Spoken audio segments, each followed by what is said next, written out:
कांग्रेस के नेता आप देख रहे हो गत लगातार कुछ दिनों से लगातार अवैध बजरी खनन को लेकर एक झूठा अभियान चला रहे हैं। ये कांग्रेस की सदा की आदत रही है और सारा प्रदेश जानता है कि पूरे कांग्रेस शासन में जब 18 से 23 शासन काल था किस तरह इनके शासन में घटनाएं घटी। जिस तरह आप देखिए धौलपुर में एसपी पर अवैध खनन वालों ने गोलियां चलाई, डिप्टी की जीप को छलनी कर दिया और खुद मुख्यमंत्री अशोक गहलोत के गृह जिले जोधपुर में अवैध बजरी के डंपर ने पुलिस के एएसपी पर ही डंप गाड़ी चढ़ा दी।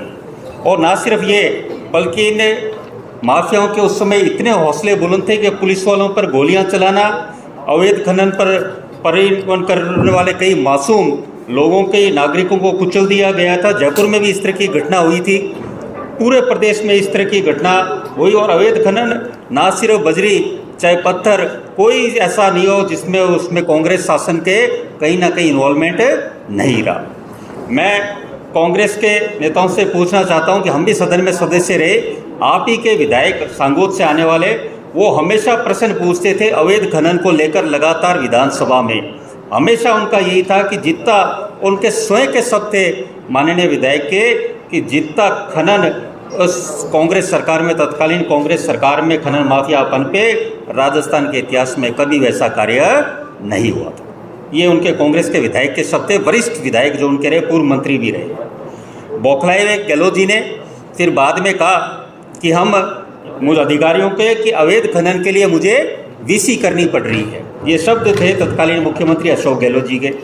और जिस तरह खनन माफिया सक्रिय हुआ, आप देखिए 2023 में सीएजी की जो रिपोर्ट आई उसमें खनन विभाग के ऊपर उन्होंने कहा कि अवैध खनन इसलिए हुआ क्योंकि खान विभाग को सरकार ने मॉडर्न टेक्नोलॉजी का उपयोग नहीं करने दिया। यदि तकनीक का उपयोग करते तो अवैध खनन राजस्थान में इस तरह नहीं होता।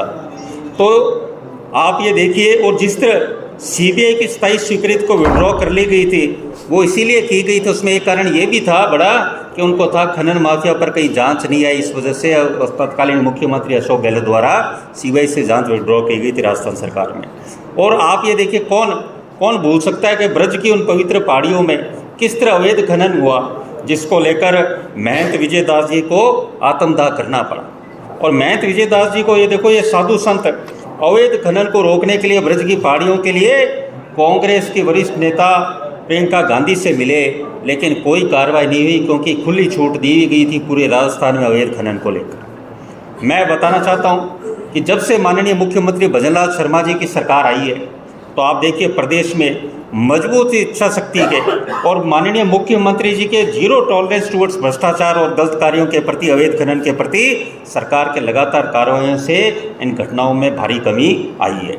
मैं कुछ आंकड़े आपके समक्ष प्रस्तुत करूंगा, क्यों आंकड़े आपके समक्ष है, सबके सामने पब्लिक डोमेन में। इनसे आपको लगेगा कि किस तरह माननीय मुख्यमंत्री भजनलाल शर्मा जी के नेतृत्व में सरकार ने अवैध खनन के खिलाफ अभियान चलाया और उस अवैध खनन के अभियान के नतीजे भी आ रहे हैं। वर्ष 2023 में कांग्रेस के सरकार के समय अवैध बजरी खनन के 1846 प्रकरण दर्ज हुए और वर्ष 2024 में 2514 मुकदमे दर्ज किए। जिस तरह हमारी सरकार ने कार्रवाई की लगातार खनन माफियाओं के प्रति। वर्ष 2023 में जहां 2360 लोगों को गिरफ्तार किया गया और गत वर्ष 2024 में 3583 लोगों को बजरी अवैध खनन मामले में गिरफ्तार किया गया। और वर्ष 2023 में जहां 24,456 टन अवैध बजरी की जब्त की गई, वहीं सरकार ने पिछले एक वर्ष में 94,952 टन, लगभग 4 गुना ज़्यादा अवैध बजरी जब्त की। और साथ में मैं आपको आंकड़े प्रस्तुत करना चाहूँगा किस तरह बजरी माफियाओं द्वारा सरकारी कर्मचारी व अधिकारियों के संबंध में दर्ज प्रकरणों का वर्ष हुआ। 2019-20 में 168 प्रकरण दर्ज हुए और हमले में घायल सरकारी कर्मचारी 111। 21 में 74 प्रकरण दर्ज हुए और 56 कर्मचारी घायल हुए। और 2022 में 57 प्रकरण दर्ज हुए और 41 कर्मचारी घायल हुए। और 2023 में 46 प्रकरण दर्ज हुए और 25 कर्मचारी घायल हुए। पिछले साल मात्र सबसे कम इन पिछले 5-6 सालों में हमारे बीजेपी सरकार आने के बाद माननीय मुख्यमंत्री जी भजनलाल शर्मा जी के निर्देशों की पालना करते हुए जिस तरह कार्रवाई की गई, कुल प्रकरण 43 दर्ज हुए और सिर्फ हमले में घायल 30 कर्मचारी हुए।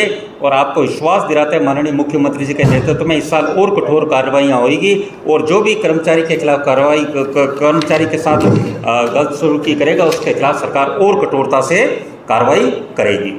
और